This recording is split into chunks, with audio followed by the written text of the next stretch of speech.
Saudara, kita masuk di segmen Kompas Bisnis kali ini bersama saya Nanda Aprilia. Nilai tukar rupiah tertekan kembali melampaui 17.000 per dolar Amerika Serikat di pasar spot. Perang di Timur Tengah hingga sentimen dalam negeri diduga oleh sejumlah ekonom sebagai penyebabnya. Kondisi pasar global yang dipenuhi ketidakpastian dan juga kewaspadaan akibat perang antara Amerika Serikat, Israel versus Iran yang sudah memasuki minggu kelima membuat rupiah tertekan. Ditambah dengan kondisi ekonomi Amerika Serikat yang semakin memperkuat ekspektasi pasar terkait dengan arah kebijakan suku bunga The Fed. Dari domestik, sejumlah ekonom menyoroti kebijakan efisiensi anggaran yang perlu diimbangi dengan strategi lain agar rupiah tidak terus tertekan.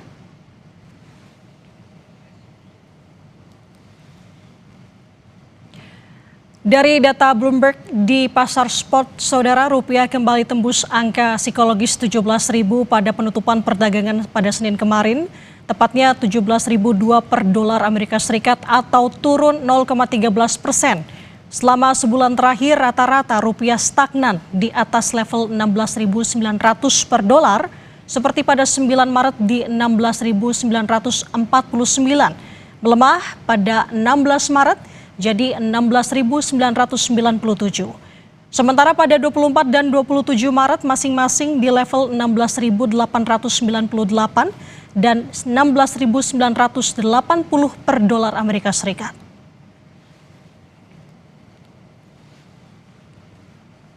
Sementara itu, nilai tukar rupiah versi JIS-DOR Bank Indonesia pada penutupan Senin 30 Maret kemarin masih terpantau di 16.993 per dolar Amerika Serikat, tinggal 7 poin menuju 17.000.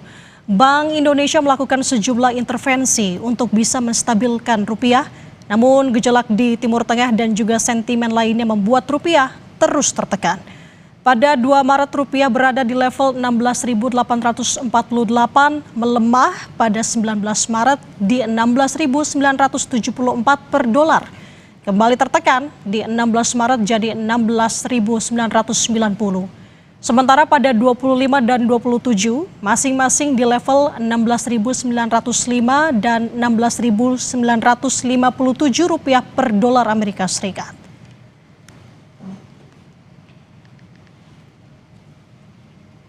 Di pasar spot, rupiah berulang kali tembus 17.000 per dolar Amerika Serikat. Apa saja sentimen yang menjadi penyebabnya dan apa resiko jika rupiah terus melamah? Kita tanya bersama dengan pengamat mata uang dan komoditas Ibrahim Aswaibi yang sudah terhubung bersama kami melalui sambungan daring pagi ini. Selamat pagi Pak Ibrahim, apa kabar? Selamat pagi Nanda, apa kabar?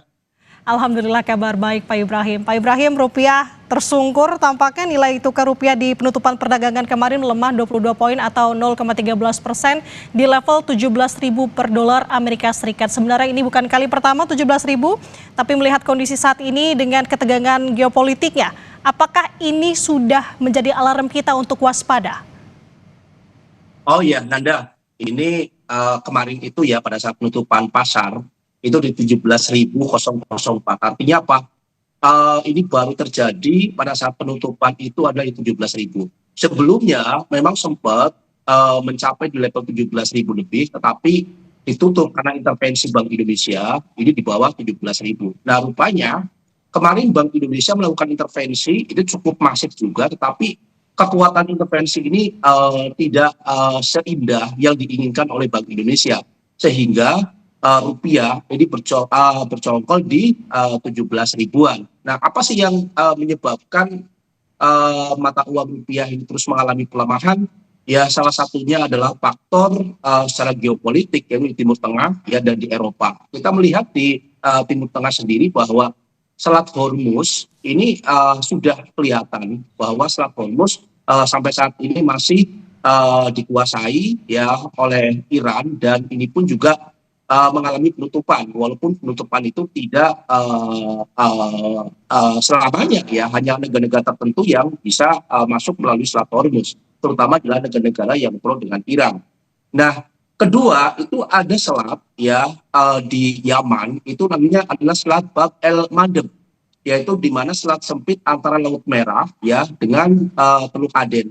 Nah, ini di sini ini adalah salah satu transportasi yang begitu masif juga, karena Arab Saudi, tanker-tanker kapal Arab Saudi itu hampir 4,658 juta barel per hari itu melalui Selat Bab El Mandeb. Ya, kenapa? Pada saat Selat Hormuz ditutup, ya kemudian Arab Saudi mengalihkan ya transportasinya adalah melalui Bab El Mandeb ini. Nah, sehingga apa? Pada saat Houthi ikut perang ya melawan Iran dan Amerika dengan sendirinya, selat tersebut ini ditutup. Nah, dengan tutupnya ini membuat harga minyak ya Brent crude oil kemarin ini sempat mencapai di level tertingginya, yaitu di level 112. Bahkan kemarin ya mencapai di level 115, walaupun pagi ini itu baru dibuka kembali di 108,26. Intervensi Bank Indonesia ini kewalahan ya, karena apa? Lagi-lagi pada saat harga minyak mengalami kenaikan, berarti Indonesia harus mengimpor lebih banyak lagi. Apa yang lebih banyak? Dolarnya. Sehingga apa? Indonesia harus mencari dolar yang cukup banyak untuk melakukan impor BBM. Harus ingat bahwa minyak mentah yang diimpor oleh Indonesia itu adalah 800 sampai 900 ribu barel per hari. Artinya apa? Ini akan membuat kebutuhan dolar yang cukup besar, sehingga ini yang melemahkan mata uang rupiah. Nah, di sisi lain pun juga tentang masalah defisit anggaran ya, pemerintah kemarin menginformasikan bahwa anggaran kemungkinan besar akan dikurangi ya, kecuali adalah MBG, kemudian Koperasi Merah Putih dengan Alutsista. Nah, kemudian kemarin pun juga sudah ada informasi bahwa MBG yang tadinya 6 hari akan dikurangi menjadi 5 hari ya untuk kegiatannya. Nah, ini pun juga sebenarnya sudah cukup bagus, tetapi apakah dengan MBG kemudian Koperasi Merah Putih dan Alutsista ini dikuranginya hanya sedikit, ini bisa untuk menahan laju ya untuk pembelian minyak mentah dari luar negeri. Apalagi kita harus melihat bahwa cadangan minyak kita itu hanya 21 hari, yang kemungkinan besar ya dalam pertengahan April ini akan habis, dan ini yang akan membuat apakah pemerintah ya akan di sini akan menaikkan bahan bakar minyak atau tidak. Ini tergantung dari pemerintah sendiri, karena menurut saya bahwa 92 barel per hari ya ini sudah melampaui batas, dan kemungkinan besar defisit anggaran ini pun juga akan melebihi 3%. Itu Nanda. Oke, dengan kondisi ketegangan geopolitik yang tadi disampaikan oleh Pak Ibrahim, melihat rupiah tembus di angka psikologis 17.000, apakah ini menjadi titik keseimbangan yang baru ke depannya, Pak Ibrahim? Oh iya, ini menjadi titik keseimbangan yang baru. Kalau seorang analis itu mengatakan bahwa inilah resisten kunci, ya, di mana kemungkinan besar pada saat 17.000 itu tercapai, ini rupiah ini akan melayang-layang di atas 17.000. Nah, bisanya saya memberikan satu prediksi bahwa di minggu ini kemungkinan besar rupiah itu 17.100. Ini sangat wajar ya, karena adanya penutupan Selat Bab El Mandeb ya oleh Houthi, yang merupakan ini adalah salah satu selat paling strategis ya, di mana Houthi sudah memproklamirkan diri untuk ikut perang antara Iran dan Israel dan Amerika. Ini cukup luar biasa ya bagi saya. Selat Hormuz ditutup, itu pun juga sudah membuat perekonomian secara global ini bermasalah. Apalagi ya Selat Bab El Mandeb ini juga ditutup, luar biasa. Harus ingat bahwa Selat El Mandeb ini adalah transportasinya nanti adalah keterusan Suez. Nah, pada saat ini ditutup, sehingga transportasi ya dari negara-negara Arab ya seperti Arab Saudi, kemudian Qatar, Kuwait ya ini akan tersedat kembali. Nah, ini bisa saja Selat Hormuz itu adalah 20%. Ya, kemudian di Selat Bab El Mandeb anggap saja 10%. Ini pun juga akan membuat satu permasalahan secara global, dan inilah titik awal ya rupiah kemungkinan besar akan tetap di atas 17.000. Itu Nanda. Oke. Anda katakan bahwa minggu ini kemungkinan bisa menyentuh di 17.100, tapi ada kemungkinan nggak sih sebenarnya Pak Ibrahim, apalagi untuk angka terburuknya kita pernah menyentuh pada saat momen penetapan tarif resiprokal di pertengahan tahun 2025 di 17.200. Apakah bisa melebihi atau di bawah, atau Anda punya tanggapan lain? Ya, saya sendiri memberikan satu analisa ya tentang rupiah, karena ada beberapa teknikal, kemudian penghitungan-penghitungan baik secara global maupun secara domestik. Ada kemungkinan besar ya rupiah ini akan ke 17.400. Itu di awal-awal di bulan November saya sudah melakukan satu prediksi. Memang di sisi lain pun juga banyak para pengamat yang mengatakan kemungkinan besar itu akan ke 22.000 ya. Tapi bagi saya 17.400 itu adalah sudah level paling tinggi. Karena apa? Karena perang di Timur Tengah kemungkinan besar tidak akan terlalu lama. Di bulan April pun juga kemungkinan besar akan terselesaikan setelah adanya perang darat. Harus ingat, perang darat ya di Selat Hormuz, siapapun yang menang ya baik Iran maupun Amerika kemungkinan besar akan ada perdamaian. Perang darat ini sebenarnya klimaknya ya, kalau terjadi perang kemudian Amerika kalah, pasti di situ akan ada gencatan senjata. Nah, ini yang sedang ditunggu oleh pasar. Pada saat gencatan senjata ini dilakukan, kemungkinan besar ya tensi geopolitik di Timur Tengah menurun ya, dan harga minyak turun. Nah, disinilah kesempatan rupiah kemungkinan besar akan kembali melakukan penguatan di bawah level 17.400. Itu Nanda. Oke, Pak Ibrahim, dengan kondisi seperti sekarang ini yang masih terus bergulir ketegangan geopolitiknya, ada kekhawatiran dari sebagian orang krisis di tahun 98 ini akan kembali terjadi. Apakah berlebihan kekhawatiran ini?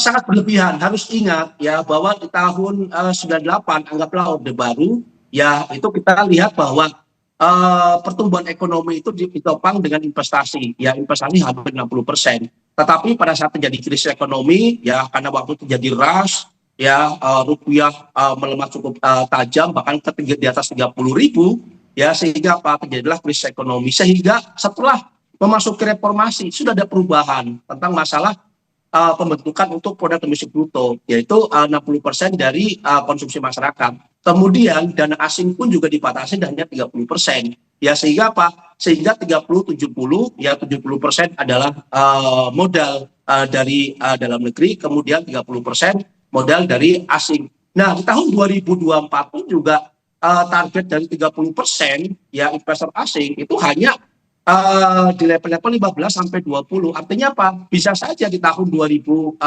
pun juga tidak mencapai di level 30-an. Sehingga apa? Jangan takut bagi masyarakat bahwa akan jadi krisis ekonomi ya seperti tahun 98, karena sekarang sudah berbeda. Undang-undangnya pun juga sudah berbeda ya, sehingga apa? Walaupun nanti terjadi kontraksi ekonomi ya minus, itu pun juga tidak akan terlalu lama. Karena apa? Pemerintah pasti akan melakukan stimulus ya, menggelontorkan stimulus ya, BLT, bansos, dan itulah yang menopang untuk daya beli masyarakat. Walaupun pertumbuhan ekonomi bagus, kenyataannya secara secara teknis mengalami perlambatan, ya itulah dampak dari konsumsi masyarakat yang terus dikatrol oleh pemerintah. Itu Nanda. Oke, Pak Ibrahim, kalau kita melihat bagaimana sikap Bank Indonesia, apakah dari sudut pandang Anda Bank Indonesia secara sengaja membiarkan rupiah ini nyaman di level 17.000? Oh tidak. Bank Indonesia ya pada saat kita lebaran ya 2 minggu libur, Bank Indonesia terus melakukan intervensi. Jadi kalau ada pejabat yang mengatakan bahwa Bank Indonesia tidak melakukan intervensi, itu salah besar. Ya, Bank Indonesia melakukan intervensi ya di pasar internasional ya, transaksi NDF, kemudian di pasar domestik ya, di pasar TNDF. Ini cukup luar biasa. Jadi tinggal bagaimana ya, ini pemerintah yang bagian untuk fiskal. Ya, apakah mereka itu bisa ya bahu-membahu dengan Bank Indonesia untuk membuat rupiah ini mengalami penguatan. Karena dalam kondisi seperti ini, Bank Indonesia dan pemerintah, terutama adalah Kementerian Keuangan, harus bekerja sama. Ya, kerjasama yang apik. Bagaimana ya tugas dari Kementerian Keuangan itu bagaimana mendapatkan pajak yang sebanyak-banyaknya ya untuk menutupi defisit anggaran. Ya, sedangkan Bank Indonesia itu khusus moneter, yaitu adalah melakukan intervensi. Dan ini nanti bisa kelihatan di awal-awal bulan April cadangan devisa Indonesia ini mengalami penyusutan. Nah, kalau seandainya cadangan devisa tidak menyusut, nah tenaga besar ya. Tapi saya ya prediksi bahwa cadangan devisa kemungkinan besar akan mengalami penyusutan. Itu Nanda. Oke, berarti tampaknya yang paling besar di sini yang berpengaruh adalah perang yang terjadi di Timur Tengah saat ini. Nah, sebenarnya apa dan mengapa perang di Timur Tengah ini memberikan tekanan besar bagi rupiah, Pak Ibrahim? Tapi kita tahan dulu jawabannya. Kompas Bisnis akan kembali usai jeda. Tetaplah bersama kami, saudara.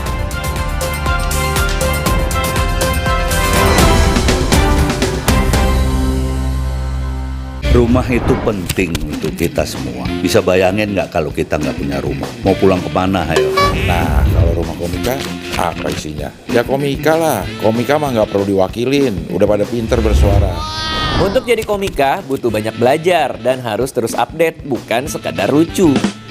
Siap-siap lagi deh kita ramein rumah komika. Gak pakai stres, kita ketawa bareng saja di Suci 12.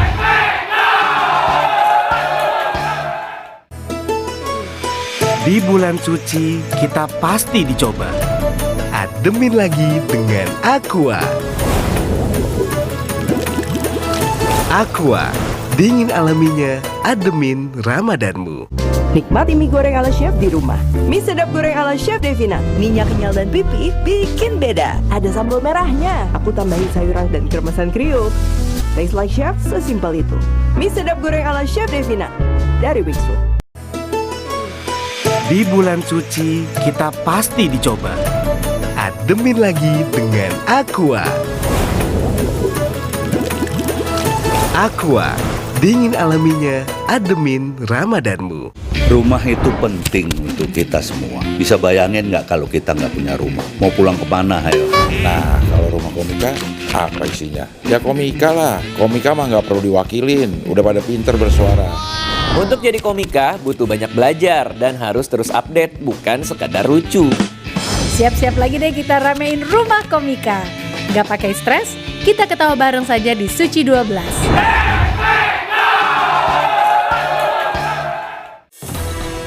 Menanti waktu rehat di siang hari dengan sejumlah informasi. KPK membenarkan pihaknya melakukan operasi tangkap tangan. KPK juga menyita sejumlah uang dalam mata uang rupiah. Mengikuti sumber berita yang selalu menginspirasi. Kreativitas tanpa batas ini ditunjukkan oleh sekelompok pengrajin ibu-ibu yang ada di kota Makassar. Kompas Siang, setiap hari pukul 11 siang, live di Kompas TV.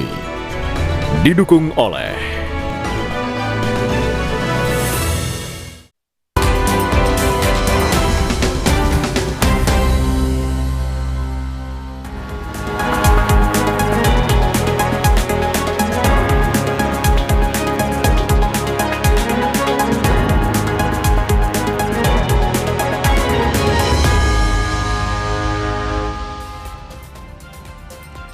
Saudara, kembali di Kompas Bisnis bersama saya Nanda Aprilia dan pengamat mata uang dan komoditas Ibrahim Aswaibi. Kita lanjutkan dialog sebelum jeda tadi, Pak Ibrahim. Tadi pertanyaannya adalah kenapa perang Timur Tengah ini menjadi tekanan besar bagi rupiah?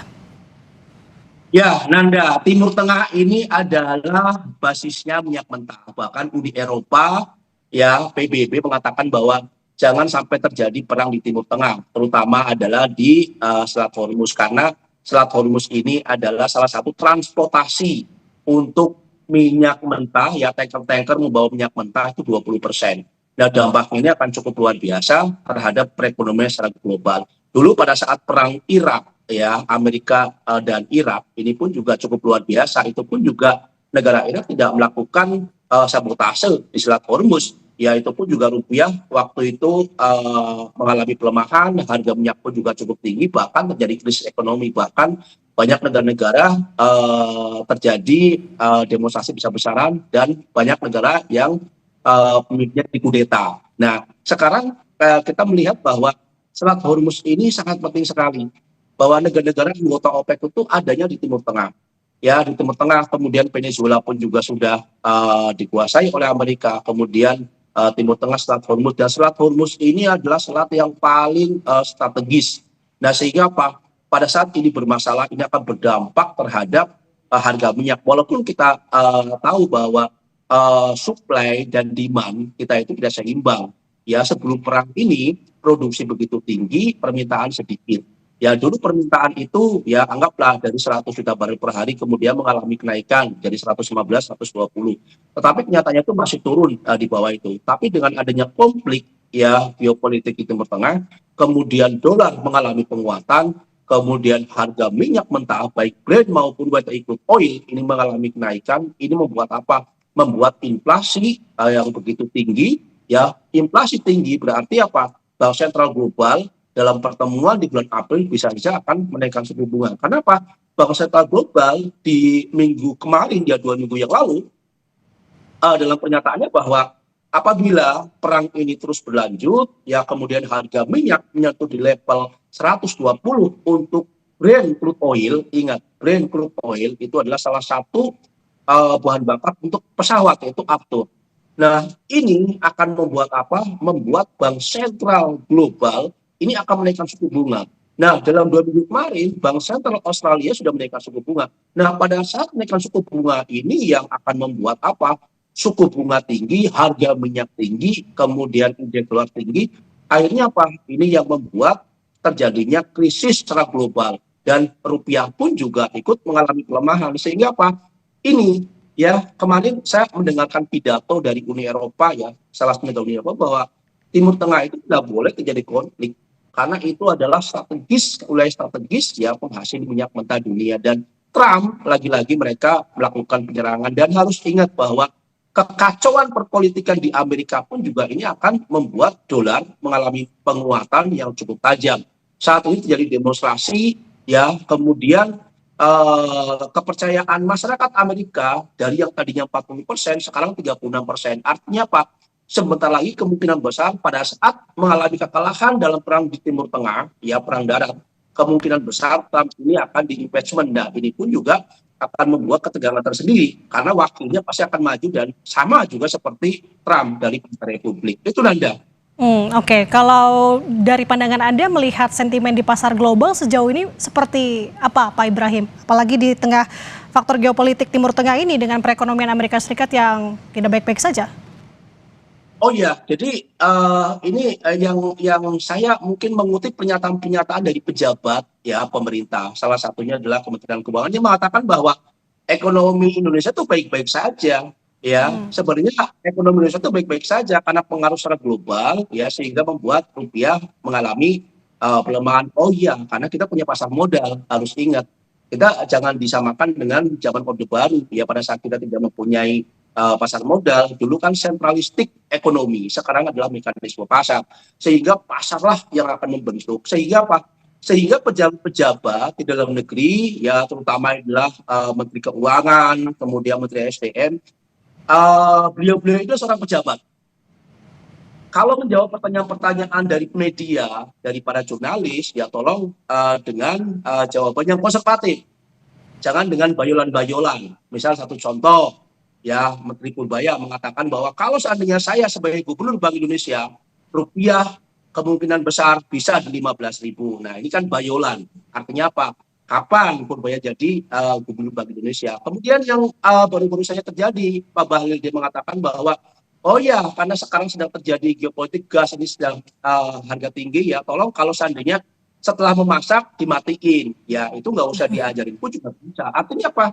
Bahwa ini bayolan-bayolan inilah yang membuat pasar ya tidak suka ya, karena pejabat negara, pejabat pemerintah itu harus berhati-hati dalam memberikan satu pernyataan, apalagi jurnalis ya selalu diulang-ulang di TikTok lah, di Twitter lah, di Instagram.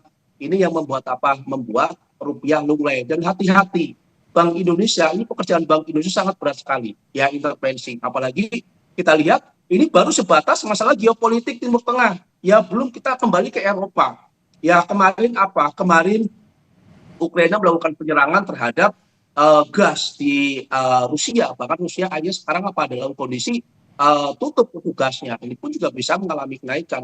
Belum masalah perang dagang, ya belum masalah kebijakan Bank Sentral Amerika setelah Kevin Walsh diangkat sebagai ya menjabat sebagai Gubernur Bank Sentral Amerika di bulan Mei.